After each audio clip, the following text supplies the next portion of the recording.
Nako po mga kababayan, breaking na breaking news. Ngayon po ang ating bibigyan ng reaksyon.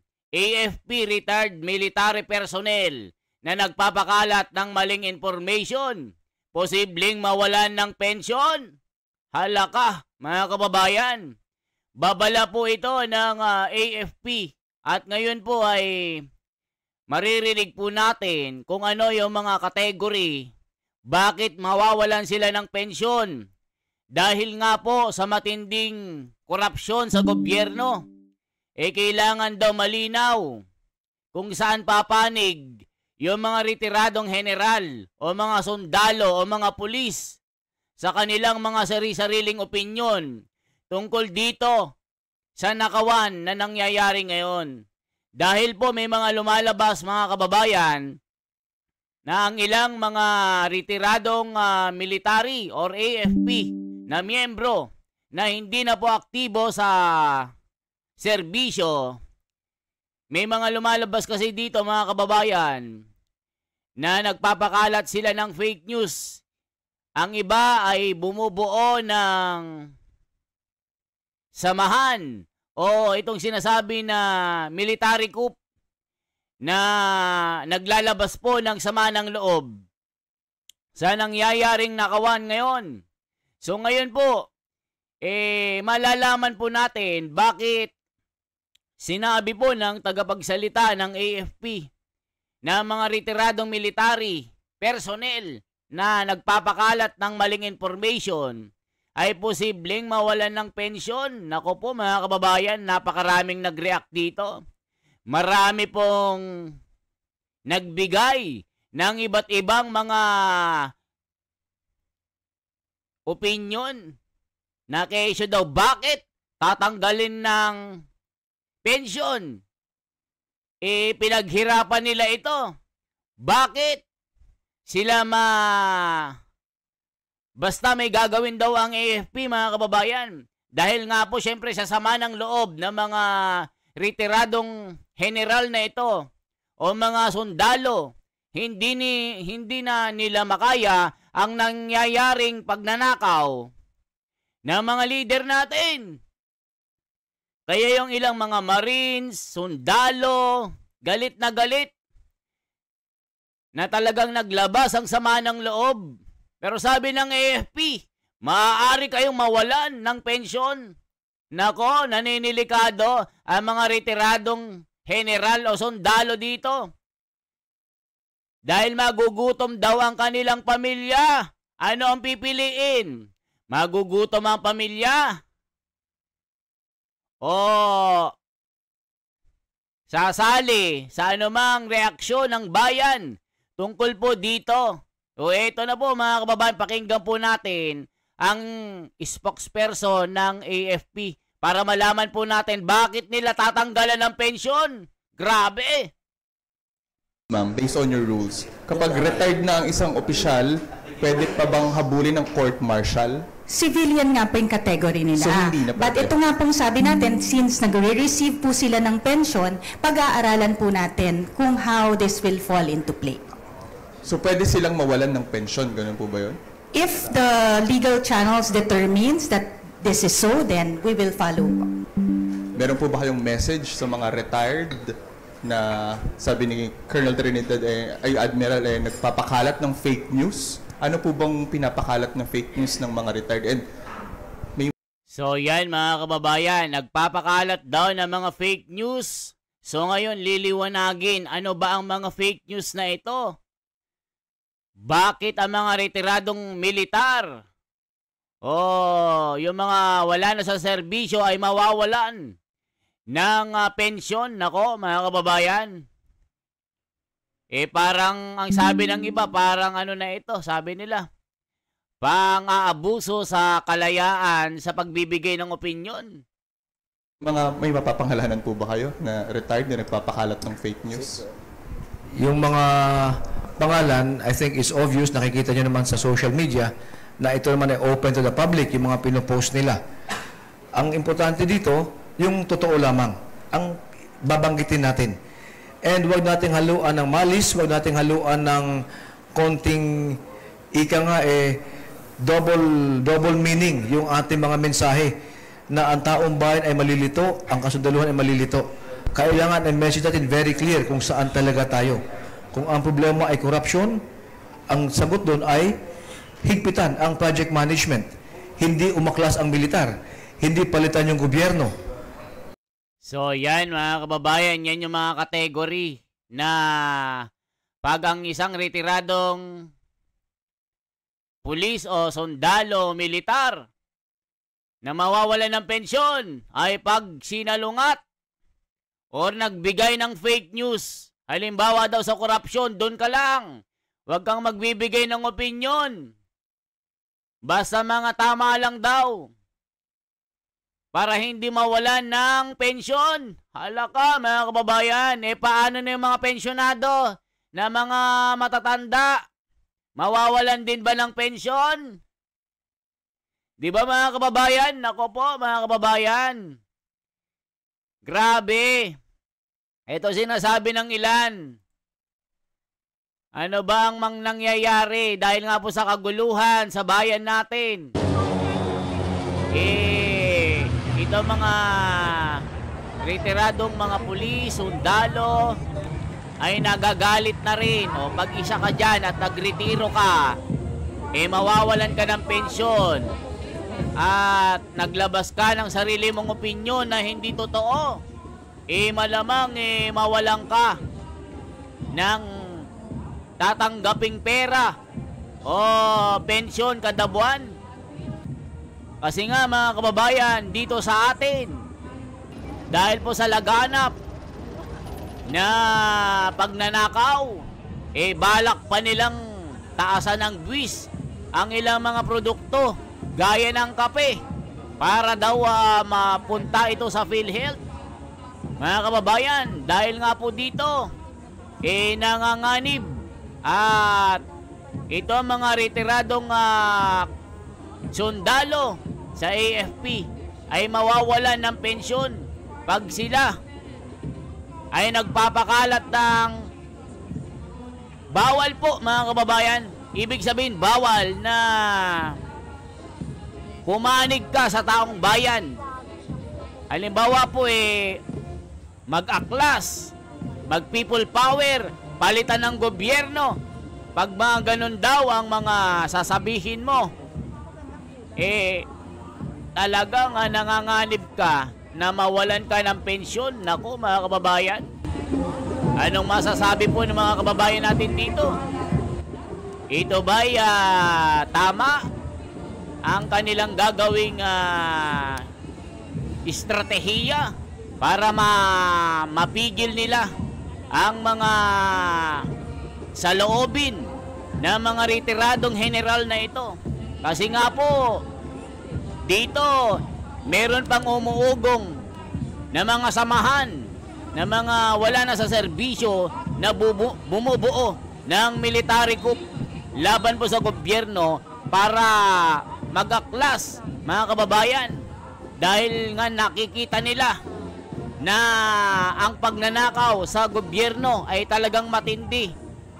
Talagang may mga pagtatakipan at hindi na makontrol, gaya ng nangyayaring pag-iimbestiga ng ICI. Walang nakikitang development. Tinatago ang tunay na pangyayari at may talagang pinoprotektahan. Kaya sabi rin ni Senador Marcoleta, bakit hindi ilahad sa publiko ang usapan? Pati mga diskaya ayaw na rin makipag-ugnayan sa ICI. Dahil nga po, ayaw gawing state witness itong mga diskaya na mag-asawa. So ngayon, napupulaan pong ICI mula nung binuwag itong tinatawag na Blue Ribbon Committee, na isa rin na ginamit ng mga kawatan para magtago sa tunay na katotohanan. Ngayon po, mga kababayan, pati mga retiradong pulis, general, naninilikado dahil po mawawalan sila ng pensyon. Halaka, mga kababayan. Ayan ang sinasabi natin. Ano ba ang mangyayari? O, ituloy pa natin dito. Kung ano ang sinasabi ng AFP dito. Anong magiging sanction nila? Anong magiging parusa nila? Nako, delikado. Ang mga retiradong general, mawawalan ng pensyon. Bakit? The moment you change your message and you call for a regime change in the government, ang tanong, sino ang makikinabang pag napalitan yung ating gobyerno? Yung sagot nyo is as good as mine. We don't have to look far. Kaya importante sa ganitong panahon, ngayon, ay magkakaisa tayo. Alagaan natin, we have to secure and to protect the duly constituted civil authorities.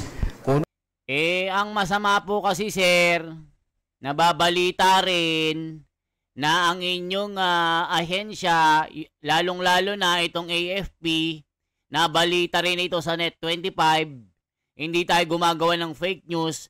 Sinabi rin ito ng Senado, nag-imbestiga sila na merong makapal na 15 billion na anomalya sa Ghost Project ng AFP.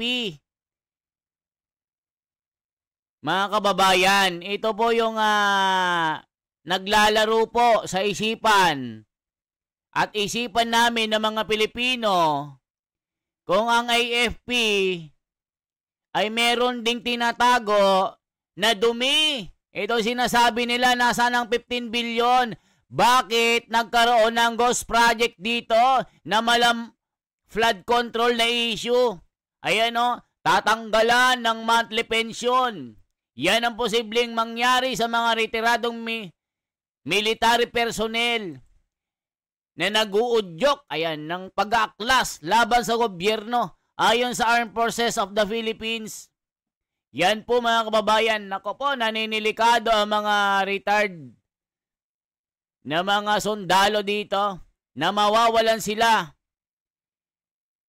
ng allowance o pensyon galing gobyerno dahil sa mga pag-uudyok ng pag-aaklas laban sa gobyerno. Nako po mga kababayan, eto na.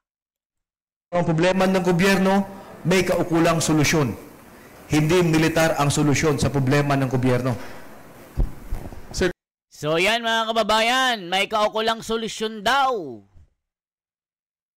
Huwag lang makisali sa politiko o mag-udyok ng pag-aaklas laban sa gobyerno. Tatanggalan ng monthly pension. Yan ang sinasabi po. Ito ba'y tama mga kababayan ang gagawin nilang estratehiya para mapigil nila ang mga retiradong general na maglabas ng sariling opinyon dahil na po sa galit sa gobyerno. Ang mga taong bayan galit na galit na. Sabi nila, baka magaya tayo sa Madagascar, sa ibang bansa, sa Indonesia, sa iba't ibang panig ng mundo dahil sa korupsyon. Bumagsak ang ekonomiya, bumagsak ang gobyerno dahil po sa pag-aaklas ang taong bayan. At kinampihan din ng military, gaya po dito sa Nepal at Madagascar. Sabi naman dito, mga kababayan ng mga komento, ang laki ng respeto ko sa sundalo, pero kung tatanggalan nila ng pensyon ang mga retired na general, ay di na mabuti ito. Grabe na talaga sila, sabi ni Mariel. Palitan ang OGAG na leader. Si BBM ang ipalit para tahimik ang bansa. Alaka. They're taking away our freedom of speech one by one, sabi ni Snap. So wala na talagang free speech. Ito na ang kanilang panangga para mapatigil ang bunganga ng mga retiradong general. Halaka. Kung mapanood to ng mga retired officials na sinasabi niyo nagpapakalat ng fake news, anong gusto niyong sabihin sa kanila? Masabi ko na kanina, totoo lamang ipapakalat natin. Wala kayong warning sa kanila, sir? totoo lamang. Hintayin nyo kung ano ang final result when it comes to the legal implications. So yan mga kababayan, totoo lamang ang ipalabas. Yan po mga kababayan, bawal ang fake news. Tama naman sila mga kababayan. Pero pag ito ginawa nyo, natanggalan ng pensyon ang mga retiradong general, baka lalong gumulo, lalo silang uminit. Imbes na tumahimik sila, lalong gugulo. Yan ang sinasabi ng mga komento. Mga kababayan, ano masasabi nyo dito? Ano po ang mga tamang gagawin ng gobyerno para tumahimik ang mga retiradong general na hindi mag-aklas? Halaka, mga kababayan ko. Ano masasabi nyo dito? Ito ba ay magiging sapat na dahilan na tanggalan ng pensyon ang mga retiradong general o sundalo o kapulisan na hindi magbigay ng opinyon sa nangyayaring korupsyon ng mga magnanakaw sa gobyerno? O kita nyo po mga kababayan, pag isa ka dyan na miyembro ka ng men in uniform at naglabas ka ng mga fake news, hindi ka aya-aya na mga balita, ay maaari kang tanggalan ng tinatanggap kada buwan. Ito ang magiging resulta ng iyong gagawin na paglalabas ng sariling opinyon at pagbibigay para mag-aklas laban sa gobyerno. Nako mga kababayan, ano na kaya mangyayari sa bansa pag ginawa nila ito? Ang sabi naman ng iba mga kababayan, ay labag yan sa freedom of expression. Bakit tatanggalan kami ng pensyon? Nararapat ba ang kanilang gagawin? Naputulin ang pinansyal na tulong ng gobyerno sa mga retiradong general para maglabas ang kanilang opinyon? Sabi naman ng tagapagsalita, yung totoo lang, huwag maglalabas ng fake news. Sino bang tanga na magbibigay ng fake news? Diba totoo lang? Yung corruption ba, fake news yan? O sige nga, yung fake news ba? Yung nagnanakaw ngayon, fake news ba yan? Yung mga Marines, ang dami pong lumalabas po mga kababayan na talagang naglalabas ng mga sari-sariling opinyon. Bumabanat din sa gobyerno ngayon. Lalong-lalo na itong AFP sangkot din sa nangyayaring ito yung balita mga kababayan na. So anong sabi dito mga kababayan ko? So ito po, kahit masakit pa yan sa gobyerno, tignan nyo mga kababayan na anong sinasabi po ng ilan dito. Naku po mga kababayan ko, anong sinasabi dito. Kapal lang mukha nito, Ted Filon, binanatan si Recto, alaka. Matindi, mga kababayan ko. So, anong masasabi nyo sa nangyayari ngayon, mga kababayan? Natatanggalan ng pensyon ng mga lalaban at magbibigay ng maling information para magulo. Magbigay ng sari-saring reaksyon ng bayan. Malilito daw ang taong bayan. Based on rules, ma'am, based on your rules, kapag retired na ang isang opisyal, pwede pa bang habulin ng court-martial? Civilian nga po yung category nila. So, hindi na But pwede. ito nga pong sabi natin, since nagre-receive po sila ng pension, pag-aaralan po natin kung how this will fall into play. Nako! So pwede silang mawalan ng pension, ganun po ba? Yari! If the legal channels determines that this is so, then we will follow. Meron po ba kayong message sa mga retired na sabi ni Colonel Trinidad ay Admiral delikado nagpapakalat mga ng fake retiradong news? general. Ano po bang pinapakalat ng fake news ng mga retired? And may mapapangalanan po ba kayo na retired na nagpapakalat ng fake news?